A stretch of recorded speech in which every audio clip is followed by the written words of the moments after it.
Malapit sa tukda. Yes po.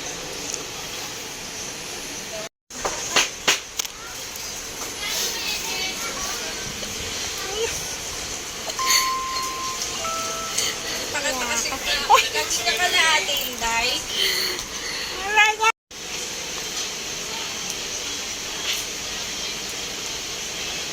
Hi. Ano ba yan? Hindi ko nagagawa. Baka. Ang ganda yun. Ganda yan. Ano ba naman niya? Kailangan talaga ididikit mo. Ganda yun. Yeah. So, talesa ako, sir. Assuming daw siya, maganda siya. Maganda yan sa personal. Kanina to? Kay ma'am to? Mm-mm. Muna ako